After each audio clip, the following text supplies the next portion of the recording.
All right, everybody, let's go ahead and get started. I want to thank everyone for joining us this morning or this afternoon. We have a couple of announcements as everyone is logging in. First, you'll notice that this session allows you to have your camera and or your microphone on. We ask that you follow your presenter's lead when it comes to using those, but no, those are options for you. Next, if you would like to ask a question during this session, please be sure and use the Q&A area to the right of the viewing window. If we have time, we will make sure that we get to questions. Also to the right of this window is your chat. If you would like to engage us via chat, please feel free to utilize that. So we do have people that are still coming in, but we're going to go ahead and get rolling. It looks like we're ready to start. So I'm going to hand it over to Jillien to get us started. Thank you, Jillien. Thanks, Anthony. Hi, everyone. My name is Jillien Meier. I'm the Director of National Partnerships and Campaign Strategy at Share Our Strength. We run the No Kid Hungry campaign. We allocate grants across all 50 states, but have deep partnerships in working with schools and community-based organizations in 37 states across the country. I am thrilled to be able to talk a little bit about our Nutrition Hubs pilot, but probably even more excited to not do too much talking myself and hand it over to the experts that are ready to share their experience with you. So without further ado, let's dive in. So really quickly, just going to do a round of introductions. I will give a little bit of a background on the grant itself and what the model looks like. And then that'll be it for me, and I'll hand it over to our speakers. So as I mentioned, I'm Jillien Meier. I'm representing Share Our Strength and the No Kid Hungry campaign. We have 3 folks on the line representing school food and community-based organizations from across the country. You'll hear more from them in just a few minutes. But we're thrilled to have Mary, Teresa, Susan, and Susan on the line with us. So the No Kid Hungry Nutrition Hubs grant was really in response to the pandemic. We launched it in 2020 as we were seeing schools really struggling, but being overwhelmed by the amount of need in their communities. As we all know, food insecurity was increasing day by day, and no matter what we did, it never seemed to be enough. And so we really wanted to support either new partnerships between schools and community organizations or help scale existing partnerships that would take school food beyond the cafeteria and really make it available to the entire community. So this was our attempt to really foster collaboration and support collaboration. We wanted to help address school closings, quarantines, staff shortages, procurement issues, and really help create sort of a social safety net within the community that would help not only the schools, but also the organizations that were at the ready to jump in. So the grant itself, as I just ran through the purpose, I'm not going to reiterate that, but we gave larger grants than are typical for us, about $50,000 to $75,000 to 24 grantees in 18 states, totaling about $1.4 million in funding. Now, we wanted to do larger grants. Our typical grants are anywhere between, I would say, $5,000 and $25,000, because we really wanted to learn from this experience, and we wanted to hear from schools and their partners really what they needed and how they would use the money if the typical grant requirements and restrictions weren't really applicable.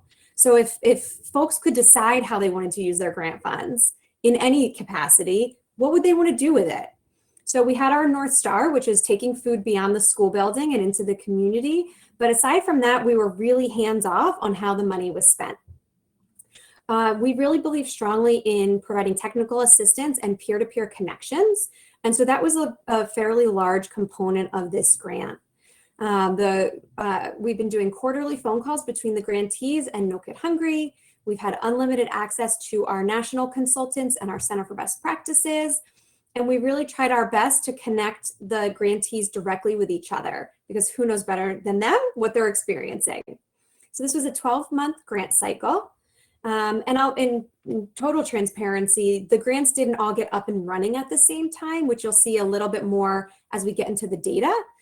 Some folks already had these collaborations, and this money was just either adding capacity or helping them scale. And some needed to start from scratch. They needed to have budgets approved by their boards. They needed to hire staff. So it's not exactly apples to apples across all three, but essentially we were hoping for a 12-month grant. So what did the grants go towards? As I mentioned, pretty much anything. Transportation was a huge request. I think we all experienced during the pandemic many more grant requests just for fuel, which is not something we have funded in the past, but given the extraordinary mobile meals programs that were set up, we realized it was imperative that we demonstrated more flexibility on the things we didn't typically fund. Marketing, I think what we've all experienced during the pandemic of meal sites having to change, going from bundling meals for 7 days to daily distributions to mobile distribution. So marketing was a really key piece of this. We also allowed the purchase of food supplies, which is something, again, we don't typically do. But what we realized is now is not the time to quibble over sustainable programs and funding sources. Now is the time to just take action. So we funded purchasing of groceries, purchasing of gift cards, purchasing of PPE, you name it, I think we funded it at this point. We allowed the funds to be used for hiring staff and then new equipment. So what have we learned so far? And I know I'm going fast, so we will have lots of time for Q&A, but as I'm going, if folks want to put anything in the chat or in the Q&A section, we can address it in real time too. I think the main takeaway is we saw incredible creativity over the course of the grant. There were several themes that emerged that I'm going to share with you, but honestly, there was so much more rich information we could not obviously put on a slide deck. So the first one was going beyond meals. I think what remains so extraordinary about school food is how quickly they rose to the occasion and stepped outside of the school meals box. We saw people working with partners to provide job training for ex-offenders, providing clothing, diapers, creating community food resource hubs. It was honestly incredible the types of support schools were able to leverage through the course of this grant. We were really excited to see such a racial equity focus from our grantees as well, really using data, publicly available data, to hone in on where the underserved communities are, where there was a higher concentration of immigrant communities, communities of color, really thinking through how to leverage school resource officers, homeless resource officers, bilingual staff, engaging representatives from immigrant communities to help really frame up outreach materials in a culturally appropriate way, in the appropriate languages. We were seeing translation services at a rate we've never seen before, which I think is just incredible for schools to go that extra mile to make sure that they're communicating with folks in the way that folks want to receive those communications. We also saw a lot of creativity in partnerships. We saw a countywide backpack program getting started. We saw grocery store partnerships. We saw local farm to school partnerships get started. We saw folks working with their post office as the main community resource. We saw folks working with police and fire departments for outreach efforts and as a centralized distribution location. I think the resourcefulness of grantees was truly incredible. And that's why it was so important for us to capture some of this so we can think about how it will influence our own grant making strategy, resource development, and technical assistance. We also saw an incredible community response. The amount of volunteers that were engaged, even at their own risk of COVID exposure, was really incredible. Student volunteers was something that was really interesting to us. We've experienced that to some degree in the summer meals program, leveraging teens, but we haven't seen it at the scale of a community-wide distribution that is frankly without end at this point. And as I mentioned, the outreach efforts, I really am truly humbled by how above and beyond schools went to really reach families, hiring people from the community to be the voice, the trusted voice out in the community, partnering with faith-based organizations as a trusted resource. So really, really impressive. And honestly, we're hopeful that these will continue long beyond this pandemic. So we're also really excited to see the meal participation data. It's always important that we're feeding anyone and everyone. Anyone who wants a meal should be able to get a meal. But I think we're all familiar with how uncertain meal participation was and still is during the pandemic. Would we ever get back to pre-pandemic levels of services? How do we ensure that the kids that need it the most are getting it? So we've been tracking quarter by quarter participation data through all of our grantees. And I think what you can see that's really exciting is, and I should mention again, not all the grantees stood up their programs at the same time. So I think we'll continue to see each quarter, see the numbers fluctuate a little bit. But I think the biggest takeaway is we started out with the majority of all grantees experiencing pretty significant decreases in participation. And then month over month, we saw those numbers evening out. By Q2 of our grant, they were dead split. And by Q3, they've almost fully flipped, with the majority of folks seeing increases in participation. This was really exciting for us, and we're really looking to see if this continues as a trend. I think fully capitalizing on these collaboration efforts, thinking about sustainability of programs, these are all things that we're going to continue to track and share through our Center for Best Practices, knowing that not everyone knows how to do this or how to fund it. And that's where I see the role of No Kid Hungry really coming into play based on our experiences in this grant. So with that, I'm going to turn it over to Mary Teresa to talk about her experience and her program. And then I'll come back and facilitate the next transition. Thank you very much. My name is Mary Teresa Cuzzupe, and I'm the Grant Program Specialist at Blackstone Valley Vocational Regional School District in Upton, Massachusetts. We are a single school district composed of Blackstone Valley Regional Vocational Technical High School, serving over 1,200 grade 9 through 12 students coming from 13 different towns in Central Mass.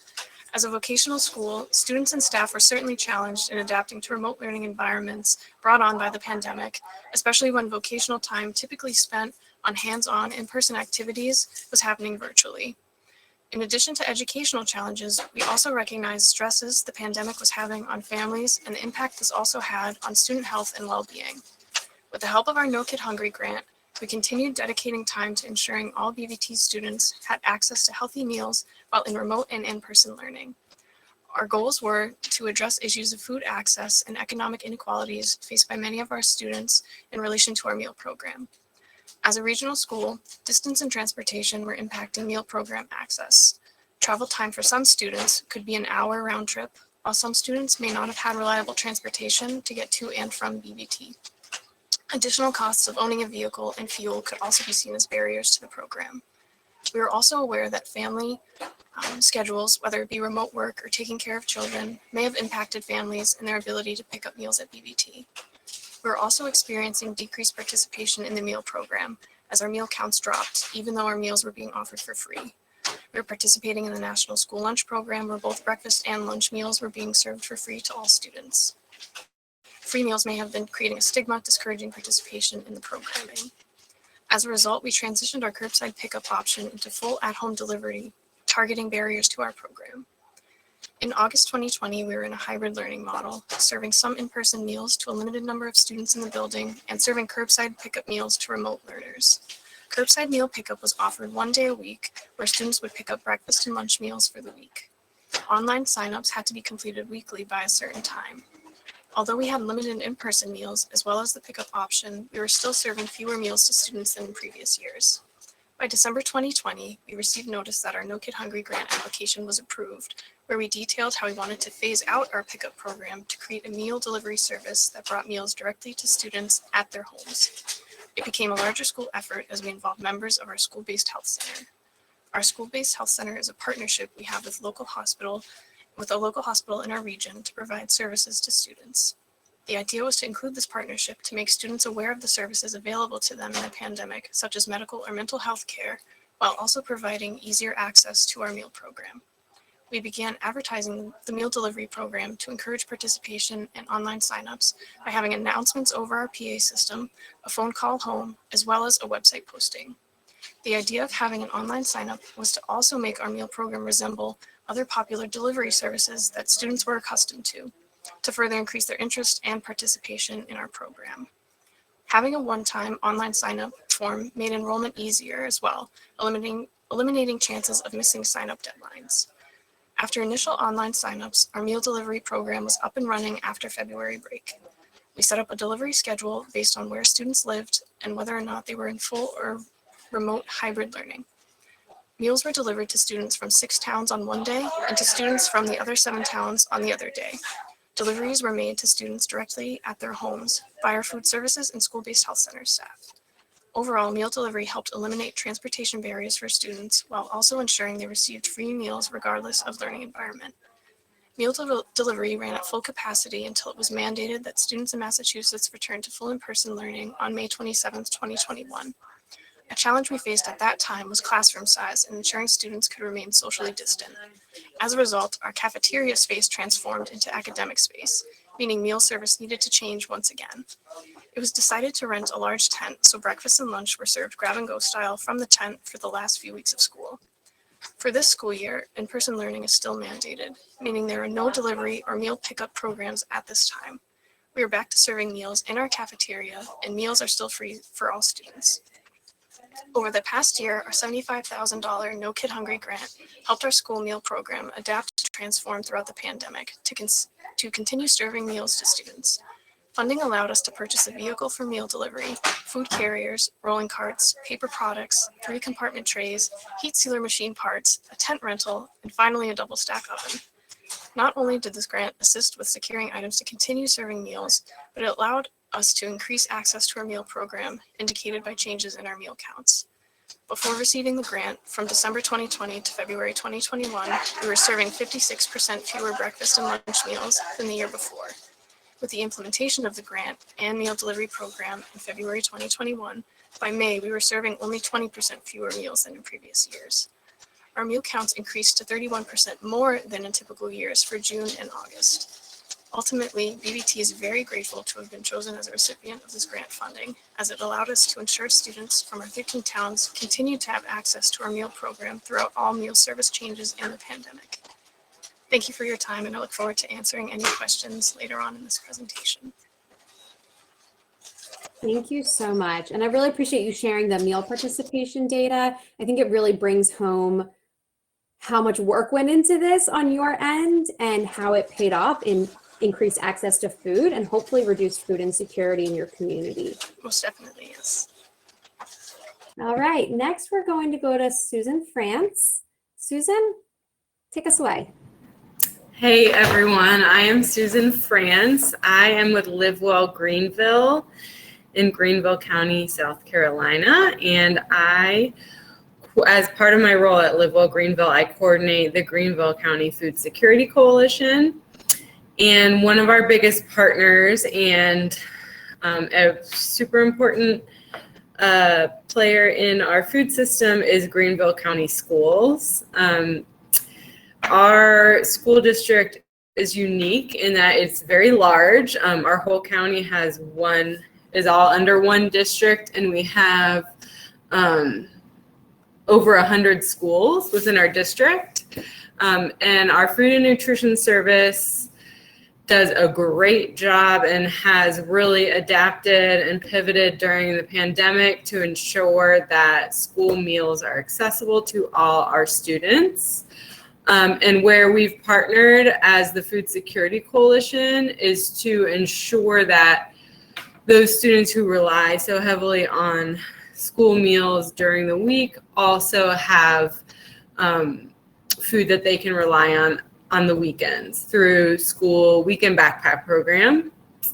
And one of the other really unique things about Greenville, South Carolina is people like to say if South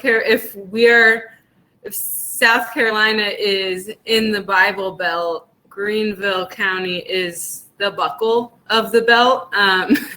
So our faith community is super important here, and it is very philanthropic, and a lot of community mobilization and action happens within our churches. And so we knew that there were several churches across our county that were partnering with one or two or even a handful of schools to do school weekend backpack programs.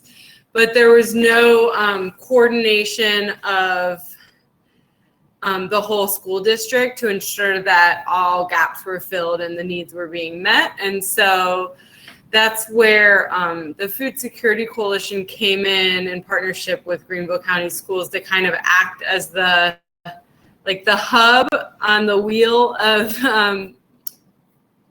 sponsoring partners of these weekend backpack programs. So we started in November of 2020. We did a survey with all of the principals across our district to find out more information. Who has a weekend backpack program? Who are you partnering with? If you don't have one, is it needed? What does the need look like? And so that was kind of our starting point. And then from there, we were able to look to those partnering churches who are already doing the work to learn more about, how they're doing the work, gather the best practices. And then we have, within our Food Security Coalition and LiveWell Greenville, we have a huge network of churches that we have built up within our 10 years of existence as a coalition. And so we used a mapping tool that we have on our website. I can drop a link in the chat as soon as I find it. It is a food insecurity index that looks at census tract level data to identify the census tracts most vulnerable to food insecurity within our county. And we use that mapping tool to kind of prioritize, and from that, and then the survey data from principals, we were able to then narrow down and do our outreach to schools to find out more what the need is, and then from there connect them with a church partner who was interested in sponsoring a school backpack program. And so through that, we have been able to fill the gaps and make sure that every school that needs it, even if it's just one student or a handful of students, has that support. And then also in connecting all of the church partners under a work group, we've been able to get everyone together to start talking more about best practices, having conversations around how we can move towards healthier options, how we can move towards more culturally appropriate options, especially in our our schools with large Hispanic populations. We've been able to share resources such as a caregiver survey that schools can do to get feedback from caregivers and students and teachers on how the program is going, what they're liking in terms of the food and the logistics of it, and what they would like to see changed or improved upon. And then as of recently, we've, as I'm sure you all are, having some issues with supply chain. And so it's been really helpful to have that group of this network of backpack program sponsors connected so they can work through those problems together and collaborate in terms of collective purchasing or helping each other troubleshoot how to keep costs down while still providing healthy bags of food that kids can go home on the weekends with. So that's a little bit about what we've been doing. And the No Kid Hungry grant was incredibly helpful, especially in getting some of the churches who needed a little bit of a kickstart and getting their program in partnership with the schools up and running. And now it's, it is up and running and going strong. And we've created a great network of churches and schools that are providing that support for students that need it on the weekends. So yeah, I'm happy to answer any questions, and thanks for having me. Thank you, Susan. We have Susan Silverman next, and I am going to stop sharing so she can take over the controls. Give us one moment.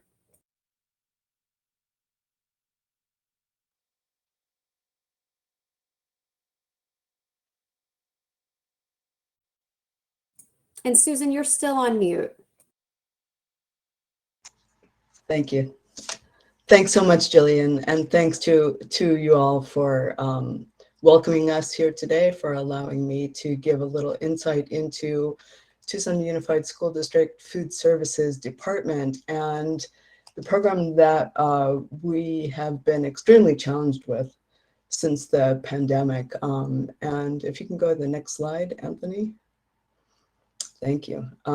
So this is a little insight into what we've been dealing with last school year and this. We currently have 89 sites that we serve, 86 schools and 3 community centers. We have 14 high schools, 25 middle school and K-8 schools, and 47 elementary schools. So 30,000 children in our community are availed of our services. Many of those families are at TUSD, it's the only meal they get for the day. So we're keenly aware of that. We have majority minority enrollment. We have 70% of our students who qualify for the National School Lunch Program. And the pandemic really threw us all into a tizzy. We didn't know what we were going to do. But we thankfully, thanks to our staff, we were able to pivot to a grab-and-go meals program. And we had limited on-site services at a few of our schools, and then we had a school bus delivery. So we really had to engage all of our transportation department as well as all of our food services staff in assisting with that. So we were doing school bus stop deliveries for quite a while there. And then we were able to transition to on-site and weekly meal pickups once we started school, and we were able to get back into regular cafeteria meals. So we dropped down to almost a third of the students we had been feeding in the middle of the pandemic, and thankfully we're currently almost back up to where we were. And we really want to give thanks to No Kid Hungry, to all of your support for allowing us to really successfully complete that pivot. Next slide, please.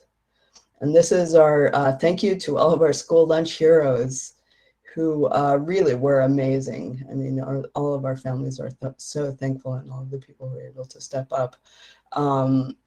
As we like to say, we're the biggest restaurant in town for kids to eat at. And so getting kids nutritious food is essential, we have realized. And we have had good success in really highlighting nutrition education as a key part of our education system. And linking food services with our instructional staff has been really essential. Next slide, please. And so this allowed us to give free meals to all of our students, which really was kind of a revolutionary idea for our entire school district. Even though 70% of our students were eligible and often ate at schools before, universal free meals has been really essential. And I want to just give a plug for all of the federal legislation that's going on right now to make this permanent. That would be so helpful, I think, to all of the schools who are feeding kids. Next slide, please. Okay, so one of the ways that we're able to really complete all of our successes is through our direct partnerships. Within our school district, we couldn't do this alone. So we've really built a tight team of partners who assist us. First is our dietetic interns from the University of Arizona, Nutrition Sciences. Pima County Health Department, local hospitals, our AmeriCorps service members. We had Food Corps previously, but we don't currently. But AmeriCorps is still really important support. We work with the Community Food Bank of Southern Arizona, local produce companies, Arizona Food Bank Network, and the United Fresh Produce Association are also partners who help us out regularly, both by providing interns, volunteers, support people, and just helping us to build our network. Next slide, please. Okay, so here's really the pièce de résistance of our whole program is the nutrition education and outreach. And at one of our elementary schools, Monzo Elementary School, we have the TUSD Food Literacy Lab. We had started this work pre-pandemic, but the pandemic really highlighted the importance of this work to all of our schools. So we've been able to grow this program to, we now have 60 active school gardens within our district, which is quite amazing. Monzo is the showcase school for all of our other schools. When they come visit Monzo, schools want to get this started. The picture on the bottom right there is the Food Literacy Lab. There's a large mural on the wall. We use this site both for student training and for teacher training. And one of the things we started doing during the pandemic was creating culinary meal kits, which were essentially, they were all online while schools were closed. So it was an online cooking class that parents had access to. And students had access to. During the pandemic, we were doing deliveries of all the ingredients of the meal kit. When we went back to school, we started doing it in person with the kids, and then they had access to the video to watch at home with their parents, and were able to complete the recipe, often using garden produce. So the kids are involved in growing their own food, preparing their own food, and then sharing it with their families. One of the great success stories was a young third grader who made the meal in the classroom, brought it home, made it with his family, and then brought the food to lunch the next day and showed his friends to share. So that was great success that we want to continue to replicate. The University of Arizona Community and School Garden Program has been an essential partner in this initiative to reach out to so many schools to get new gardens started. And they also sponsor something called the Green Academy, which is a professional development opportunity 3 or 4 times per semester for teachers to learn how and get support for their school gardens. And school gardens really have been key to being able to increase food security for so many of our families who, during the pandemic, when USDA regulations were relaxed, we were finally able to send that school garden produce home with the students. So you can see the statistics there on the gardens that we have, and I'll go to the next slide. Thank you. So these are also the outside community partners that we work with who help us both grow our funding base and volunteer base and just give community support. Educational Enrichment Foundation is our nonprofit community partner that I'm in charge of writing grants, so I often write grants under their nonprofit fiscal sponsorship. We want to give thanks to them. Food Conspiracy Cooperative was really a key partner during the pandemic.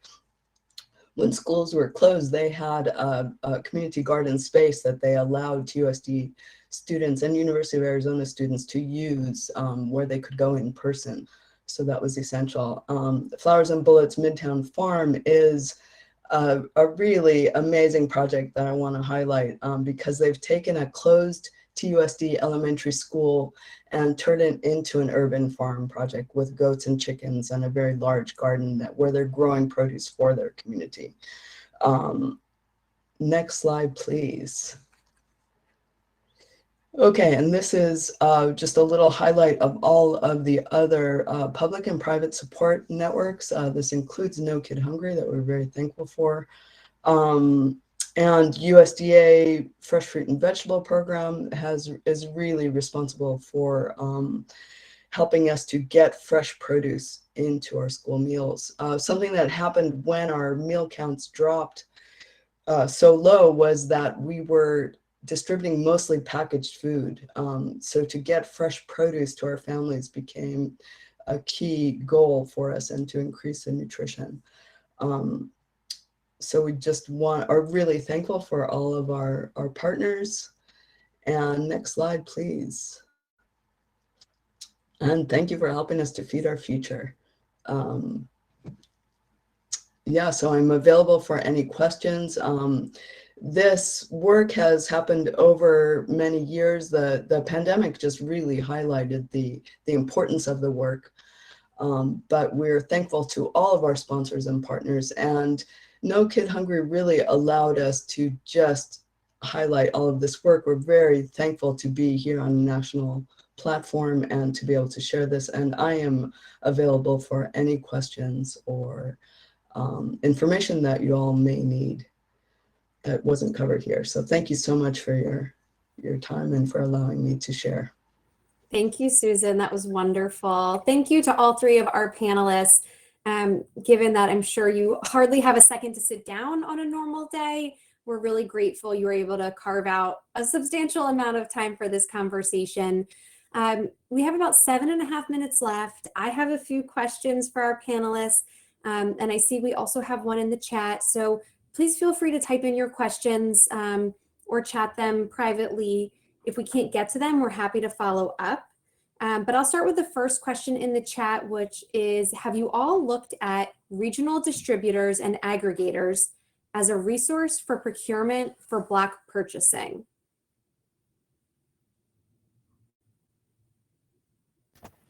If that sounded weird, I can ask it differently. I'm sorry. I'm using my nerd language. I can answer that from the Greenville, South Carolina perspective. We have a new food hub called Feed and Seed that is just starting up. And so we were really looking forward to relying on them for procurement in the future, but they're not quite ready to go yet.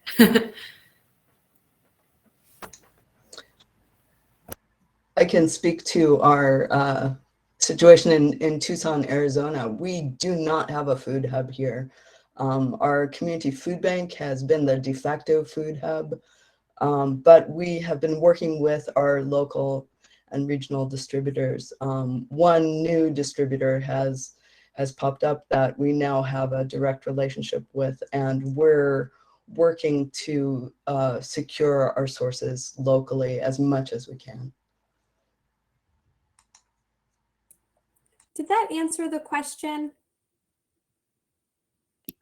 Sure.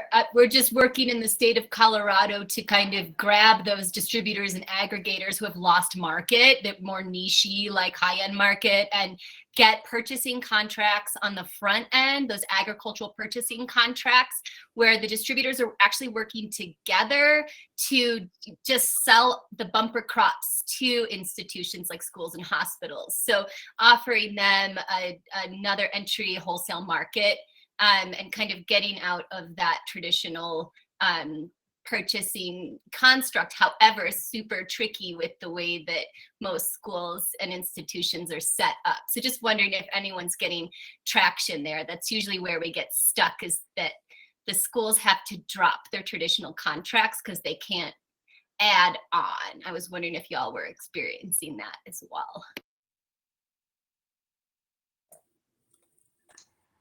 Susan, did you want to weigh in on that follow-up? Tucson Unified School District, we changed our procurement policy to allow for buying directly from small farmers pre-pandemic, and that really has proved beneficial. So I would recommend working with your school board at whatever administrative level you need to change those rules so that you can get more fresh produce into your district. Great idea. Thank you. That's a fantastic idea. And if folks that are listening in have other questions on that topic or want to weigh in on that topic, feel free to also just put that in the chat. I think that's a really interesting opportunity and something we're probably going to be dealing with for quite some time to come. So I love that creativity, Susan, that you just explained. While I wait to see if anyone else has questions, I have a couple of follow-ups. I want to start with Susan Frantz. Susan, you talk about, from the community-based organization lens, you talked about how you've been working with the school districts, and I'm curious what those relationships were like pre-pandemic. Did you already have strong collaboration in place? And if so, how did you start that dialogue? Sure. We did have that that collaboration in place. I would say that if anything, we've gotten more collaborative just out of need. I definitely feel more comfortable just picking up the phone and calling our food service director, just because we've been doing that over the last year and a half. But in the past, this was pre my time at LiveWell Greenville, we worked very collaboratively with the school district to kind of revamp school meals to move towards scratch-made meals, and we did we supported the schools in doing a culinary kind of a culinary training program to get to a place where our community felt like the school meals were of the nutritional quality that we wanted our kids to have. And so we made, as a coalition and as a school district, some pretty drastic changes in the school meals. This was in more like the early 2010s. And so we've had a long time relationship with the schools. And we've also worked with them to use data, youth BMI data, to look at changes over time as an evaluation measure, as we're working to increase access to healthy food and opportunities for physical activity.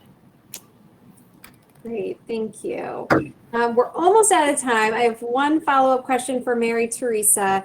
Given how vital the mobile meal delivery was to your program, how did you get that started? And frankly, who drove the buses? We're hearing about driver shortages all over the place.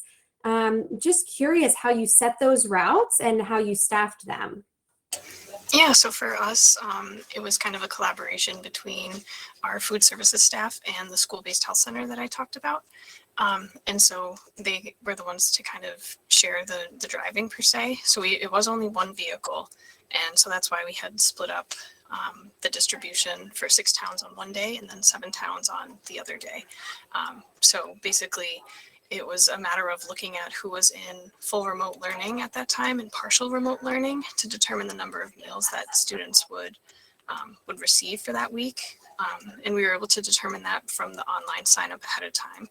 So if we knew that students were interested, we were able to look at that list, see if they were in full remote or hybrid learning, and then kind of come up with the number of meals and where they would be going at that point. So that was kind of a challenge at times, especially transitioning between different tiers of our learning structure at the time. But that's basically how it worked. Thank you. And I see Anthony just came off mute, so I suspect our time might be up, and I will not get to my last Susan Silverman question, but I will just once again thank the panelists so much for taking the time to give us insight into their programs, and we're just really grateful for the work you're doing. And on that note, Anthony, why don't you close us out? Of course. Thank you all so much for being here today. Up next, we have a short 15-minute break, and then we'll begin the next set of the 4 workshop sessions, providing those solutions, best practices, and toolkits that you all can start to utilize with your communities.